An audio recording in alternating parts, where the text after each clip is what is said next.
Good evening, world. I'm Eliana Vaughn with WGOG News, and today I have, all the way from Geek World, the Sheik of Geek.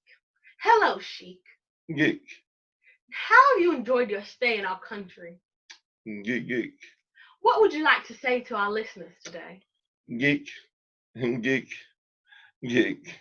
He said he would like you to like, share, and subscribe to this podcast. What do you think about today's guest, Southern Mississippi head coach Jay Ladner? Geek. Now you heard it here first, folks, from the Sheik of Geek. Now get your minds ready to receive this. Geek. I want a Big Mac, baby. Do you want a Big Mac? Yeah, me too. I want one with everything on it, even that special sauce. Now you can get one at McDonald's. I'm loving it. His name's the Geeker, the Geeker, the Geeker. His name's the Geeker, the Geeker, the Geeker. What's up, world? This is your boy, Coach EV, aka EV the Geeker, and welcome to another episode of the Geeker Report podcast. This podcast is brought to you by Tatum and Wade Law Firm, located at 124 East of Meat Street, Jackson, Mississippi. Tatum and Wade says they are serious lawyers who get serious results. I say, if you want to get paid, you better go to Tatum and Wade. All right. So listen, I am excited today for my guest today. He is a big time coach. All I can say to describe him is winner. He won over 500 games as a high school coach, a state championship. He won a junior college national championship, the first ever Mississippi JUCO to ever win a national championship. He then went on to Division I, won a conference championship, and now he is he's back home. Matter of fact, he won an NIT championship as a player. Matter of fact, they need to start calling him just championship, because that seems to resonate with him. Please welcome with me, all the way from Hattiesburg, Mississippi, the head coach of the University of Southern Mississippi, Coach Jay Ladner. Coach, how you doing today?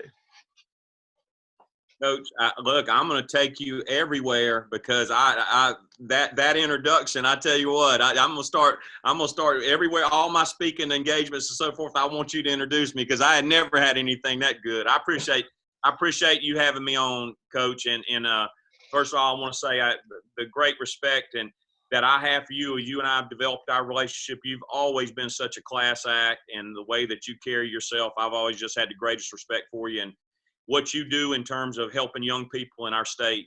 So when you asked me, it was a no-brainer to be a guest on your show. And to be honest with you, I'm very honored that you would think enough of me to have you on. So to have me on, I should say, on your show.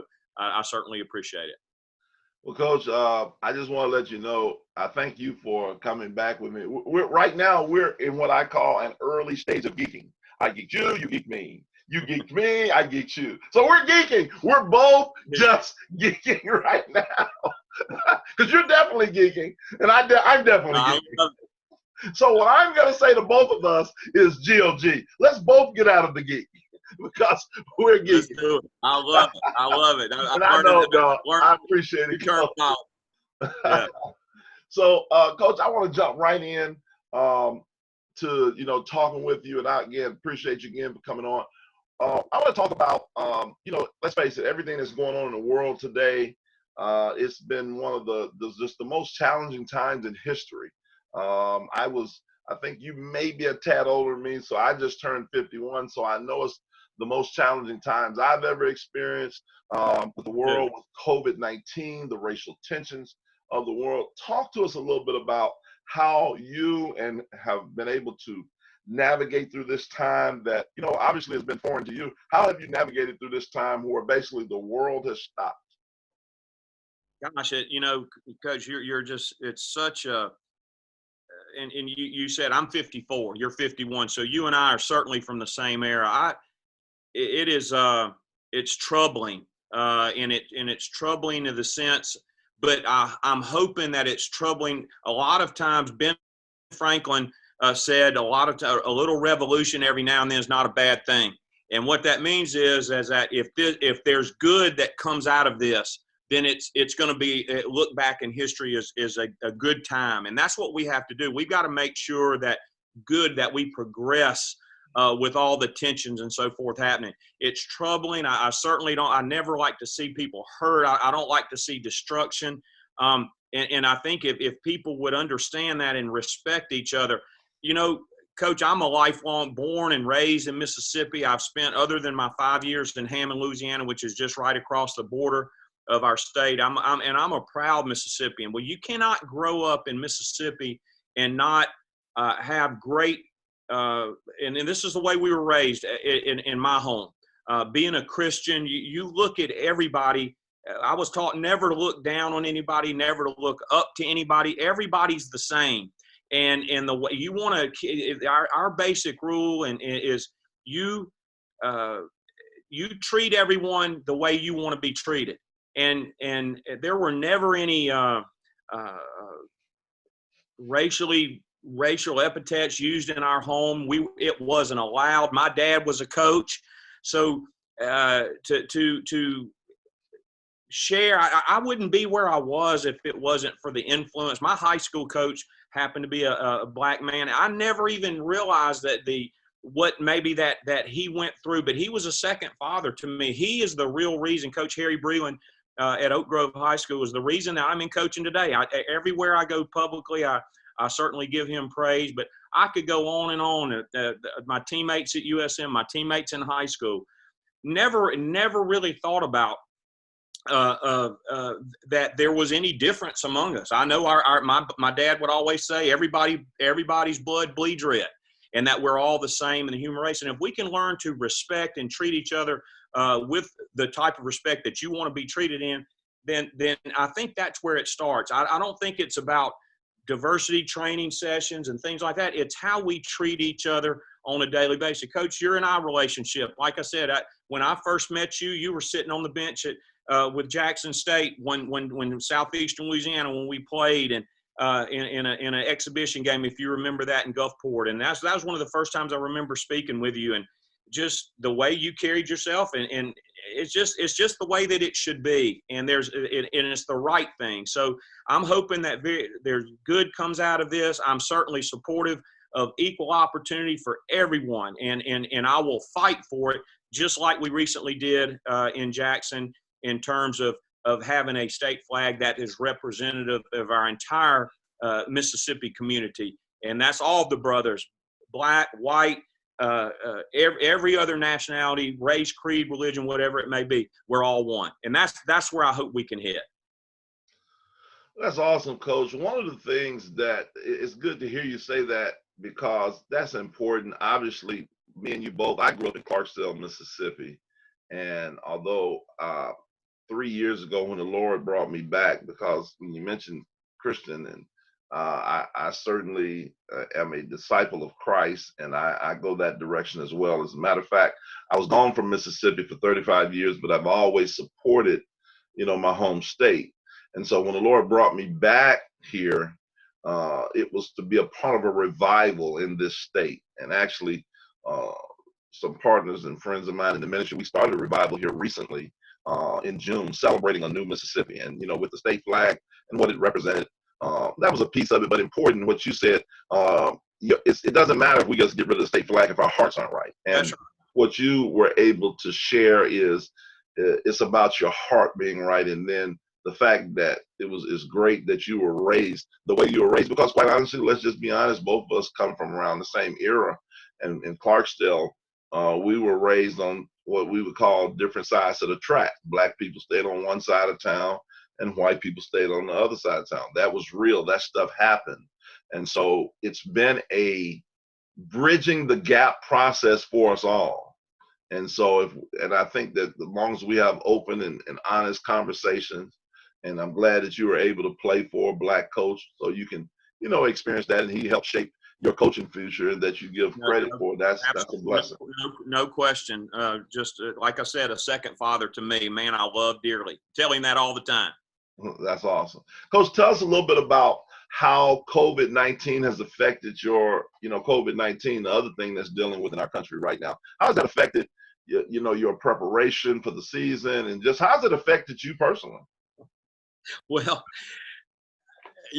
before we started this podcast, Coach, I was telling you I'm not the most technologically advanced, and I had to get our video guy in here to get me set up. But I tell you what, I became very quickly. I had a new terminology. I figured out what Zoom was. I figured out what a conference call was. And I really had never a FaceTime call. You had to adjust quickly, and I'm going to give you really. Jesus spoke in parables. So I'm going to tell you a little bit of a quick story about how as soon as the season ended, Clarence Weatherspoon, y'all may know one of our the all-time greats, one of our assistant coaches here, 14-year NBA veteran, most decorated player ever play at Southern Miss. He's a Mississippi guy too, and not only a outstanding coach for us, but a close friend. But anyway, Spoon, as I'll refer to him, Spoon and I were down in the Miami area recruiting, in fact, we ended up signing the 2 young men that we were down there recruiting, and we got a call. We had a lunch with one particular family, and then that evening while we were down there, we were scheduled to meet a second family, have 2 visits while we were in that area, and we got a phone call, Coach, from Jeremy McClain, our athletic director, while we were down there. And he said, Coach, he said, I know you and Spoon are out of town. He said, we've just gotten word from the NCAA that beginning tomorrow that we can no longer be off campus, and they've limited or restricted off-campus recruiting. So we will need you to wrap up after this evening. I know y'all already have that set, and come on home as quick as possible. Well, I was scheduled to fly out, and Spoon was too. We were scheduled to fly from Miami to Wichita to go to the National Junior College Tournament, which was going to be that following week. So that's how it started. We were basically called off the road, had to return home immediately, had to go to the airport, make new flight arrangements, and instead of flying to Wichita, Kansas, we had to fly home. That's how this started. Well, when they first called, or Jeremy McClain first told us, I said, in my mind, this was just going to be for a few weeks. Felt like that because our school was about to hit spring break, and so the timing was somewhat okay in the sense, okay, we're going to have spring break. The players will go home. Everything will kind of settle down, and then we're going to come back and finish out the school year. Well, during that following week, the school administration extended the spring break 1 more week, so now we're out 2 weeks. Still can't leave campus. This is a prime recruiting time for myself and all other Division I coaches. So, Coach, we weren't able to do that. And then, obviously, at the end of the second week of being away from campus, school went all online the rest of the semester. That's how it started. And so that's our story on kind of how it hit. Well, we had to continue that recruiting. What we were doing recruiting, as I was saying earlier, from FaceTime calls, Zoom calls with our staff. Had to quickly adjust. Thank goodness I have some great support staff here that can help me do that. But it was an incredibly quick adjustment. I think also that it, in a way, that it kind of helped the Southern Miss of the world. And what I mean by that is it kind of evened the playing field out a little bit. There wasn't a big emphasis. There was more emphasis on, I think, on character and the relationship, personal relationship with the coaching staffs, as opposed to things like practice facility or new facility maybe that a school was playing in. All that stuff became less important because the kids weren't able to go see those things either way. Not that we're not proud of the facilities and everything that we have here to offer at Southern Miss, but it certainly, I think, even the playing field and put more of an emphasis on trust and character in the relationship that these families, certainly the recruit and the people around the recruit had with their coaches. So, and I think we were able to take advantage of that. I know later in your podcast we're going to talk about recruiting in our recruiting class that we're proud of. But anyway, so that's how it's affected us. Obviously, being at home, I kidded with my wife, with several people. with my wife, I spent more time talking to my wife probably than I have in the last 15 years, just because I would be gone so much. And I'm at home now every day, or at that point, we're able to trickle into the office now. But for such a long time, I was home every day, and with her job, she was too. So there's actually been some reset there. There's been some good things that come out of it. And again, I'm hoping when all this settles back down and we all get things to go on with all the many different areas, our ability to help our races come together even stronger. Basketball, when it gets back going, our personal relationships at home, maybe our relationships with our Lord, whoever our Lord happens to be, and you and I certainly share some similar beliefs there. I'm hoping it all comes out for the good for everybody, and that it's all positive. So it has been, and I think that we're getting closer and closer. I certainly watch the news a lot, Coach, and see it seems like the improvement. We're getting closer and closer to vaccines. You're starting to see a lot of news popping about the different pharmaceutical companies getting closer. So I'm prayerful, and as a Christian, I'm always hopeful that we're going to be better when all this settles down. So anyway, it's certainly been a challenge, and just like you said, I'll echo exactly what you said. Nothing that I've ever experienced in my 54 years, and I'm not sure I want to again. But as long as something good comes out of it, I'll be okay with it in the end. I certainly trust in the Lord, and I think He's going to look out for us. No question. This is definitely a time where our faith has been tested. And yes. It's one of the things, and unfortunately, to be honest with you, a lot of people are failing the test because they've been so reliant on different things as far as from going to church. You're not able to go to church anymore. So now you're dependent on your pastor to be your quote unquote God, but that's a whole nother subject. So I'm not going to jump, I can get off into that, but I'm not going to. We may have to schedule another one for that one, Coach. I'm going to flip back into another geek. I'm going to go into right now what we call the What's Your Geeks part of the show. The What's Your Geeks segment brought to you by Fahrenheit Graphics and Sweet Mary Kay Photography. And what we want to do here, Coach, is let us go behind the scenes and tell us about Jay Ladner. Tell us about your family, your wife, your children. Tell us a little bit about your time. Let's go back in time and tell us a little bit about your time as a player at USM. And you also can touch a little bit about, coaching high school and JUCO, yep. All of that. Just talk to us about the real Jay Ladner. Well, first of all, Coach, I'm going to start from the start. Appreciate you asking me. As I told you, I'm a Mississippi guy. Grew up the son of a basketball coach. My dad was the coach at Picayune High School from 1960 to 1971. And I'll touch back. I want to kind of go back. I don't want to skirt racial issues. One of the reasons I think I have a little unique perspective in all this, maybe as compared to some, my dad was a high school basketball coach, and he coached during the time of integration. He coached before and he coached after, and where his teams went from primarily white, or all white, I would say, all white, to almost overnight to being almost all African-American players, So he has a very unique perspective and love. And again, I would speak for my family. We were raised in a very strong Christian home. So he has a very unique perspective on all that. And I think he imparted those same values to the rest of our family. And so I'm very thankful for that I wasn't raised in a home that learned to, that was hateful toward someone else just because their skin color was different than mine. And I'm thankful for that. And I think that certainly has helped me throughout the years. But anyway, so I grew up the son of a basketball coach, and I had an incredible childhood, loved athletics, played all sports growing up. We moved to Hattiesburg, actually, in 1971. And my dad took a job at Southern Miss, actually.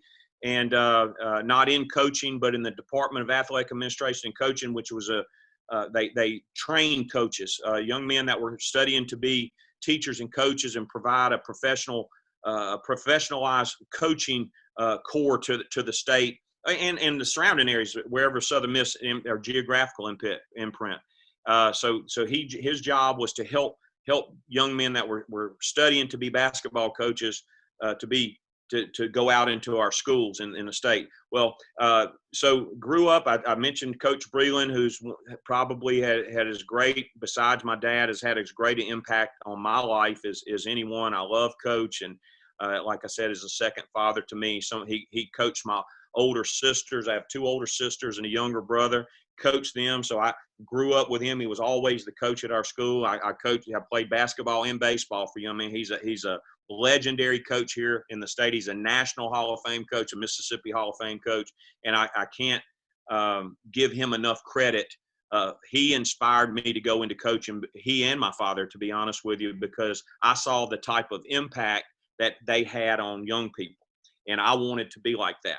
I was fortunate when I graduated. I graduated in 1984 from Oak Grove High School. I was fortunate to receive a basketball scholarship, and actually an offer to play baseball as well.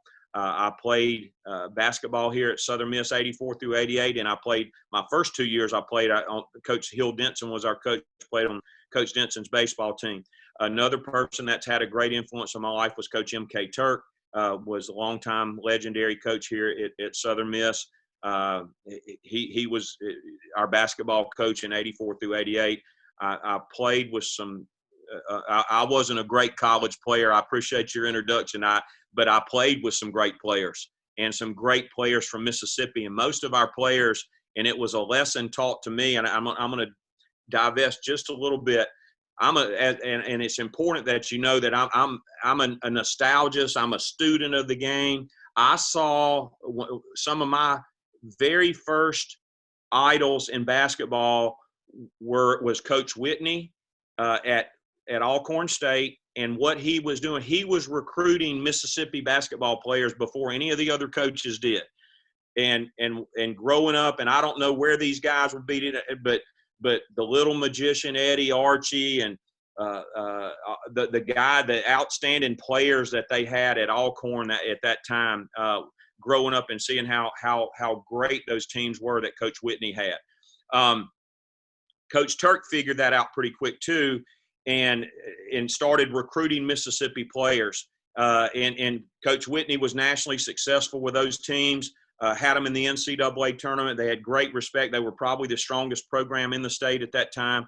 Coach Turk figured out, he started recruiting Mississippi players. I was here at the time. Casey Fisher from Utica, Randolph Keys from Collins, Willie Brown from Collinsville, Jimmy Smith, Randy Pettis from Waynesboro, John Brown from East Marion, and I can go on, and certainly Derek. You have your Derek Hamilton from Mobile, John White from Louisville, Kentucky. But most of our Gerardo Hinton from Richton, most of us were just small town Mississippi guys. But what I love about Mississippi guys, Coach, is tough. And this is something that we want to reestablish. This is who Southern Miss basketball is. Guys that are tough and competitive, and we don't take a lot from anybody. You hit us, we're gonna hit you back. So that's the type of mentality and attitude that we want to have, and we got that from understanding of a primary recruiting base in Mississippi. So I wanted to make sure I threw that in there. I played on some great teams here at Southern Miss. We won the NIT, which is the only national championship of any four-year school in our state. We won the national championship in '87, had a great year in '88, fell apart a little bit toward the end and ended up in the NIT, didn't win it our senior year. And from that point forward, I graduated. I took a job down on the coast at St. Stanislaus High School. I coached there. They taught more at that school, and I learned more about handling young men and forming young men and what it meant to really be a coach in those 20 years. There was more to coaching. They would always say there's more to coaching than the X's and O's. And you have an opportunity to help impact young people, in particular young men, to help them be successful later on in life. And those were a special 20 years for me there.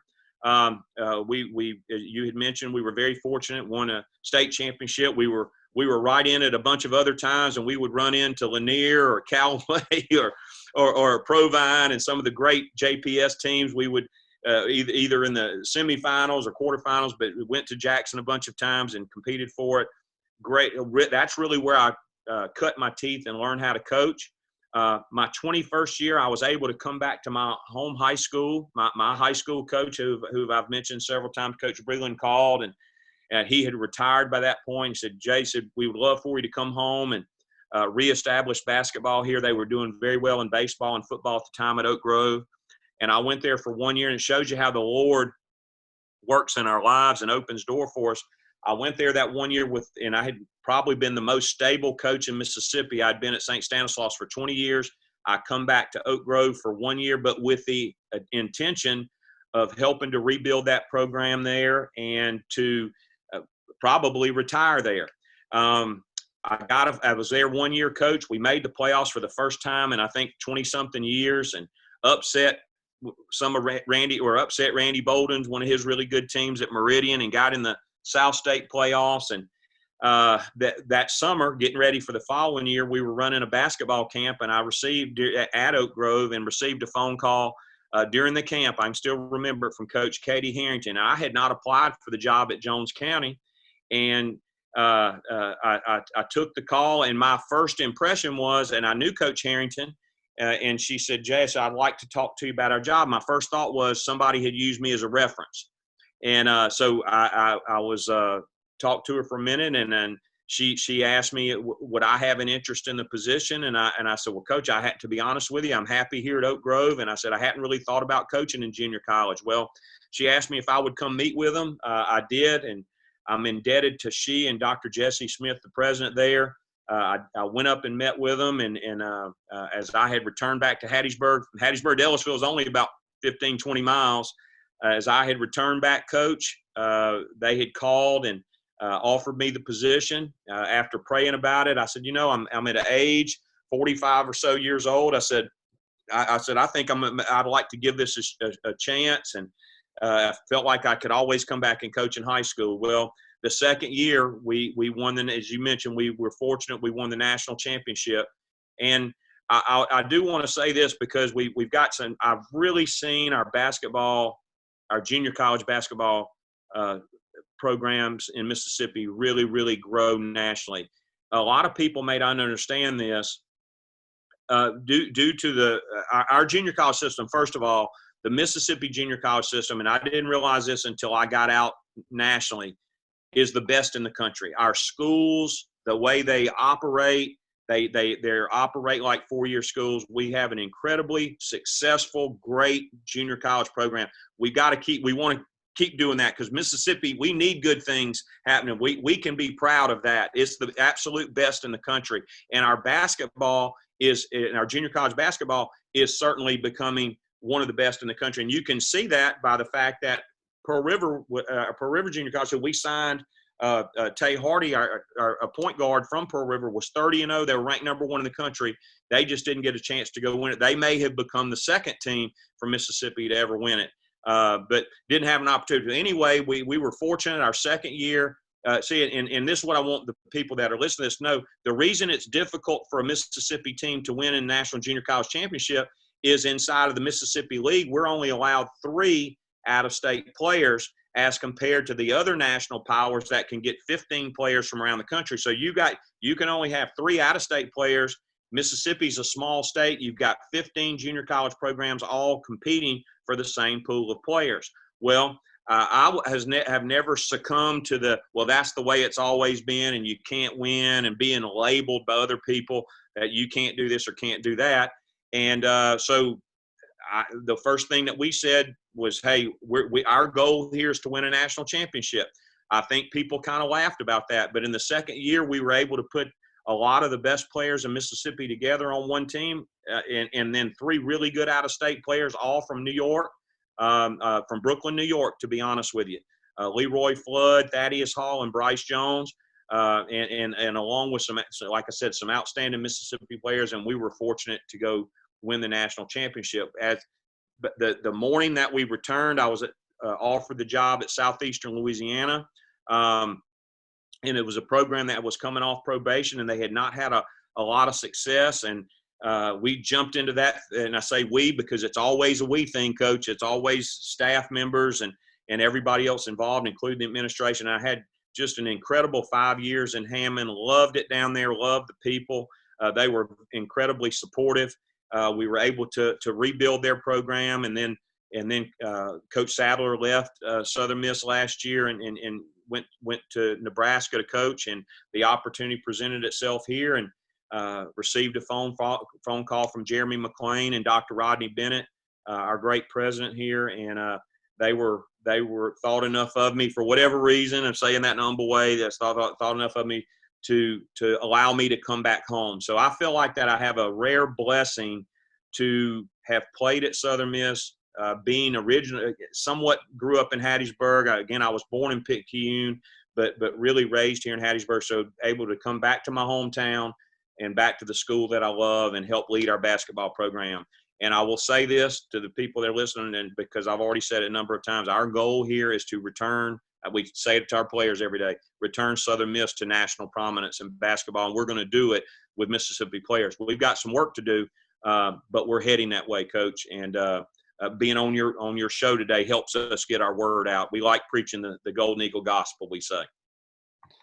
That's good, man. Yeah, welcome home. That's what they're saying to the Jay Ladner, welcome home. And it's interesting that I was listening to you, and so your dad really is could have been in the Remember the Titans type movie. Remember the Maroon. Somewhat. What is it? The Maroon Tide is Picayune. The Maroon. Picayune Maroon Tide sure was, and those, and obviously I was very, very just a infant during those times. But if we look back through history, there's been troubling times, or it probably in our entire history as a people, and it's just how you react to it. And that's why our faith, I think, Coach, is so important, that we've got a blueprint. We've got a blueprint on how to treat each other, right? And we got a blueprint. If we would just all follow that blueprint and treat everyone the way that you want to be treated, no matter who you come in contact with, treat everyone with respect and dignity, we wouldn't have a problem. So you mentioned my dad, and yes, he coached at a time, and obviously those were things beyond everybody's control at the time, with the politics and so forth of that particular era. But it's how you transitioned from that. And that's just the way we were raised. I wouldn't know any other way to do it, but I'm very fortunate I was raised like that, because I didn't have to learn growing up how to treat my fellow man, no matter who I came in contact with. And I'm not going to be some of the people that just get out there on the internet and what they call virtue signal and beat their chest. Well, I've done this and I've done that. I would hope that not just but our body of work is how we've treated other people. And when the final days come, Coach, that's who we're going to have to answer to all that. And that's simply right. say, this is how, hey, this is my body of work. And so it's a battle every day for all of us. But I'm certainly going to prepare to do the best I can when that day comes. Right. Let's go and dive into, as we get ready to just wrap things up, man. It's been great having you on, but I want to talk to you before we get on. Tell us a little bit about your first year coaching at USM. Obviously, like you said, you came in pretty much replacing Doc Sadler. So for the most part, the statement that we use, you had Doc Sadler's players per se. And so it's always a transition from players who's used to one style, and the coaches. So tell us a little bit about, you went 9-22 your first year, and and I know that obviously is not what you wanted to do, because you look at your history, you've constantly, from even at Southeastern Louisiana, you guys improved. The win total each and every year up until around your fourth year, you actually won the conference and won 22 games and went to the NIT, I think, that year. And tell us a little bit about your first year at USM, and then tell us about, you had some transfers, and we'll wrap it up with what can we expect from Southern Miss in our second, in the second year. Okay, sure. Again, Coach, you really hit the nail on the head in a lot of ways. Um, uh, Coach Sadler, let me say this: Coach Sadler is an incredible coach, an incredible person, and he took over the Southern Miss program uh, uh, certainly through no fault of his own, but he inherited a very difficult situation, and I don't know of anyone that could have done as fine a job as he did uh, uh, with the circumstances that he inherited with the probation and so forth. That he had nothing to do with, by the way. Um, that who could have done as good a job as Coach did. I couldn't have. And so my hat's off to Coach Sadler, and I tell everyone that he deserves an incredible amount of credit, and he mitigated a very, very difficult situation. When you get hit for probation for 5 years and scholarship reductions and limited recruiting visits and things like that, it hits hard, and it's not just for that year. It has a long-term effect. And so Coach, my hat's off to Coach, and Coach and I are friends, and but I want to publicly let people know what a great job he did. So, but then we take the job. By the time that we got the job in May, signing day had been a couple of weeks prior to, plus we had been recruiting for Southeastern Louisiana up to that point. And anyway, the fact is we were pretty much had to, we played with the hand that we were dealt. Well, Coach and them had lost a lot of players, and this is not making excuses. They had a very good team, Coach's 5th year, but had lost a lot of players, and obviously with Coach not returning and us getting in late, there wasn't a lot of time for recruiting. So we just felt like that our best bet was to begin recruiting for this year, and we were going to play the hand that we were dealt.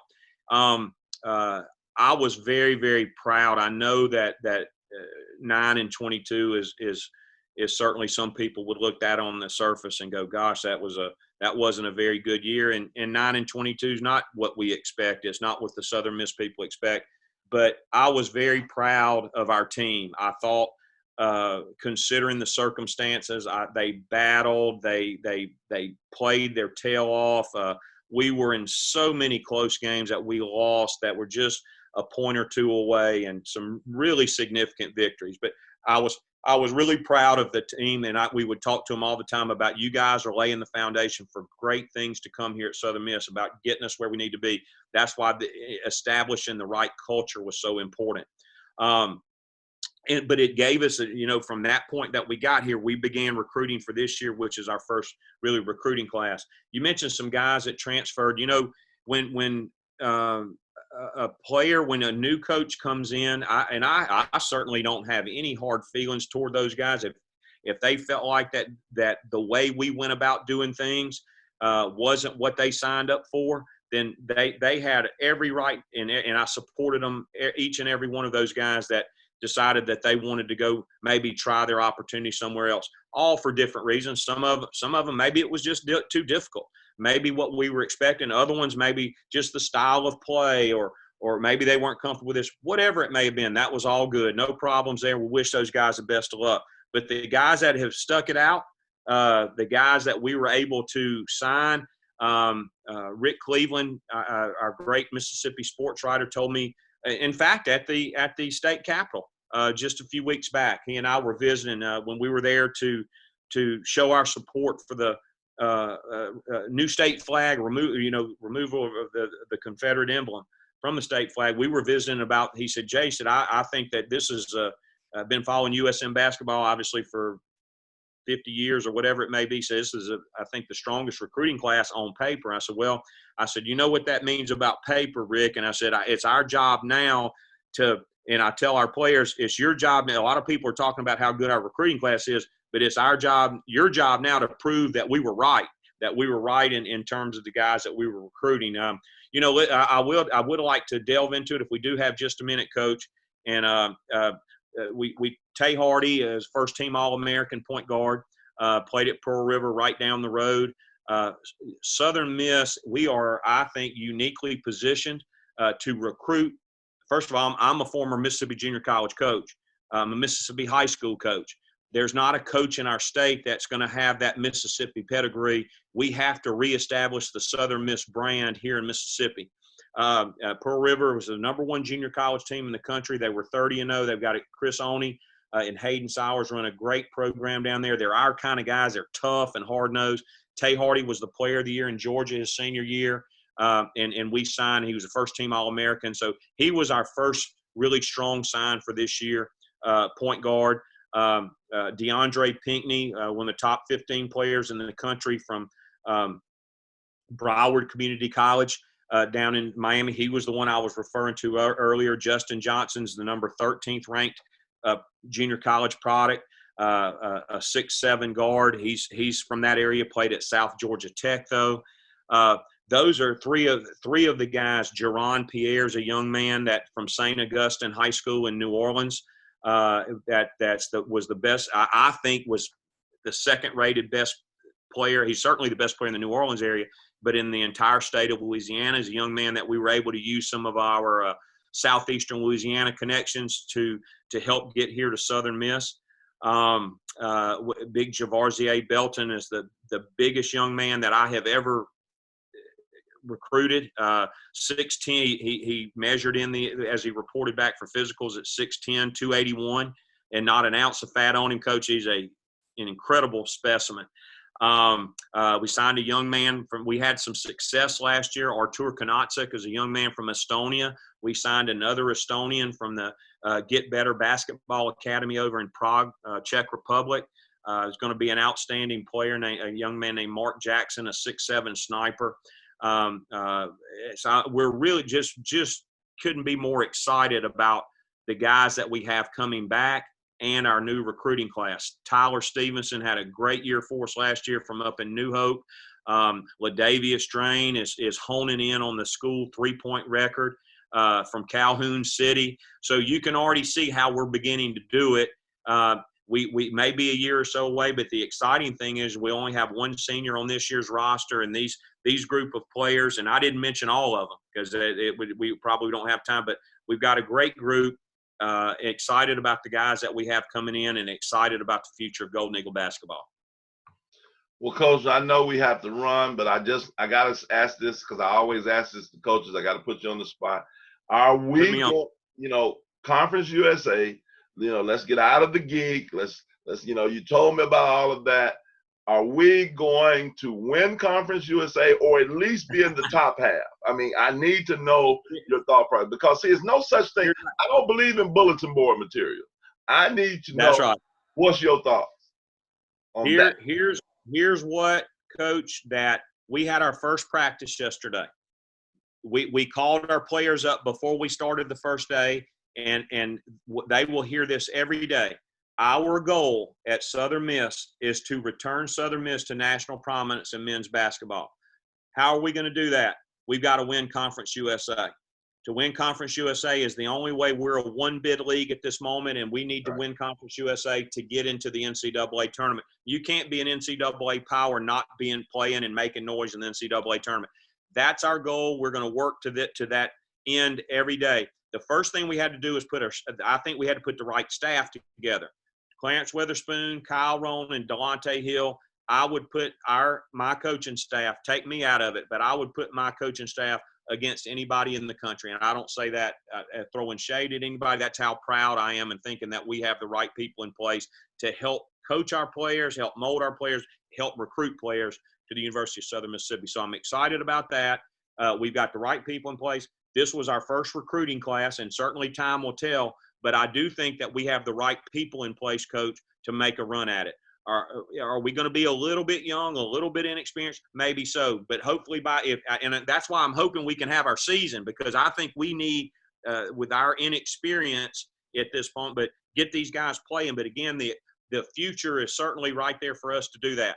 Am I going to come out and say we're going to win Conference USA? No, but I think that we're positioned to certainly make a run at it.